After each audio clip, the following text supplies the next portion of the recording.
Pemirsa, terima kasih Anda masih bersama dengan kami dalam Berita Papua. Dan bagi Anda yang baru saja bergabung bersama kami, akan kami sajikan kembali 3 berita utama kami di hari ini. Hujan deras satu malam di Jayapura sebabkan jalan raya tertutup longsor.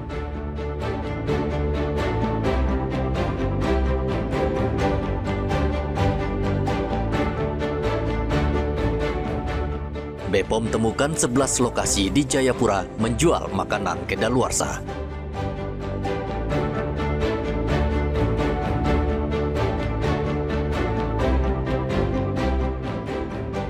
Panjat tembok 5 meter, seorang narapidana berhasil kabur dari lapas Merauke.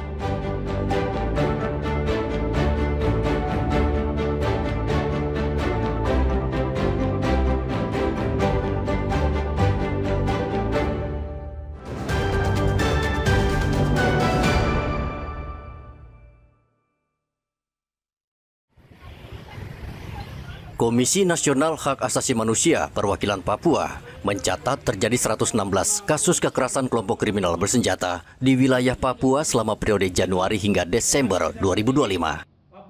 Kasus kekerasan tersebut sebagian besar adalah peristiwa kontak senjata dengan kelompok kriminal bersenjata dan juga aparat keamanan. Sebanyak 220 orang menjadi korban, 132 orang meninggal dunia dan 82 orang luka-luka. Kepala Kantor Komnas HAM Papua Fritz Ramandey mengatakan jumlah ini meningkat dari 85 kasus pada tahun sebelumnya dan Kabupaten Yaukimo menjadi daerah dengan jumlah kasus tertinggi, yaitu 28 kasus. Komnas HAM Papua menyampaikan duka cita mendalam kepada seluruh keluarga korban yang meninggal dunia serta terluka akibat berbagai rentetan kekerasan di Papua. Kondisi ini harus menjadi perhatian semua pihak, terutama pemerintah untuk segera mengambil langkah konkret guna mengakhiri atau meminimalisir konflik kekerasan yang terus berulang melalui pendekatan yang berbasis pada nilai-nilai prinsip HAM. Dampak dari konflik terjadi gelombang pengungsian serta kerusakan sejumlah bangunan dan kendaraan. Ironisnya, hingga kini para pengungsi belum mendapatkan perhatian layak. Menurut Komnas HAM, kekerasan yang terjadi di Papua dipicu masalah sosial ekonomi serta kebijakan politik yang tidak adil. Hendra dan Riantonai melaporkan dari Kota Jayapura, Papua.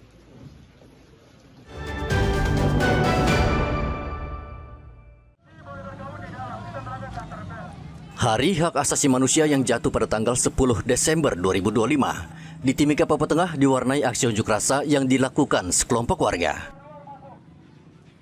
Puluhan mahasiswa dari berbagai perguruan tinggi mendatangi kantor DPR Mimika di tengah guyuran hujan deras setelah berorasi di bundaran SP2 Timika. Mereka menyuarakan berbagai aspirasi dan menuntut pemerintah memperbaiki pelaksanaan HAM di Indonesia, khususnya di tanah Papua. Sejumlah anggota DPR Mimika datang menyambut pengunjuk rasa dan menerima mereka.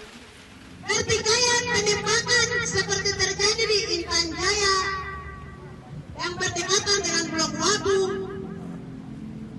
pengusiran secara paksa itu stop. Sebab itu tanah leluhur, itu tanah anak, ada penghuninya di situ. Kita dengan kekuasaan karena negara, kita tidak bisa semena-mena mengusir rakyat secara paksa dengan menggunakan bom. Karena di sini bukan negara, kami adalah bangsa, kami adalah rakyat, kami punya hak hidup.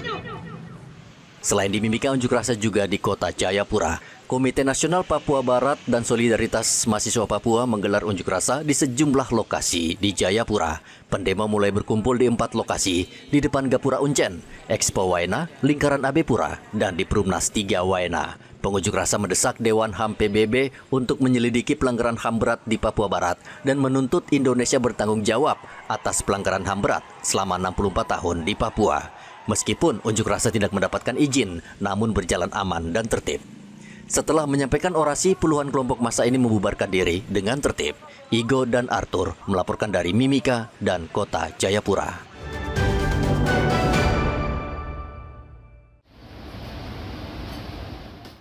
Untuk memastikan produk pangan yang beredar di tengah masyarakat aman dan bermutu menjelang perayaan Natal dan Tahun Baru 2026, Balai Besar Pengawas Obat dan Makanan Jayapura melakukan intensifikasi pengawasan pangan olahan sejak 1 Desember 2025 hingga 3 Januari 2026. Inspeksi mendadak dilakukan di sejumlah pasar modern di kota Jayapura. Pengawasan dilakukan di 4 kabupaten kota di Provinsi Papua. Total 82 sarana diperiksa dan 11 sarana diantaranya ditemukan menjual produk kedaluarsa, diantaranya bakso, sosis, permen, dan biskuit.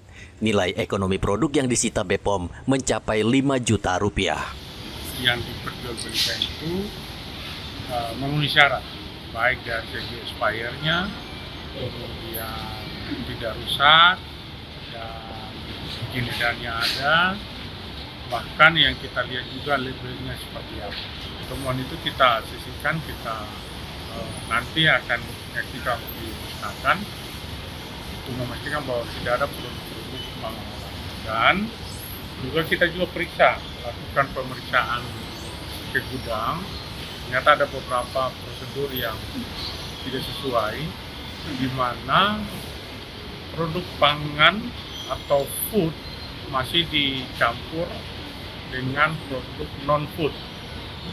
Kita sudah sampaikan kepada manajernya untuk dipisahkan supaya produk non-food ini jangan mempengaruhi atau mengkontaminasi produk yang food atau makanan. BPOM terus menggencarkan pengawasan untuk memastikan seluruh produk obat dan pangan olahan yang beredar di Papua memenuhi standar keamanan, mutu, dan persyaratan peredaran. BPOM Jayapura juga mengimbau pelaku usaha patuh terhadap peraturan perundang-undangan dalam menjalankan usahanya, serta mengingatkan masyarakat untuk selalu memeriksa kemasan, izin edar, dan tanggal kedaluarsa sebelum membeli produk pangan maupun obat. Hendra dan Riantonai melaporkan dari Kota Jayapura, Papua.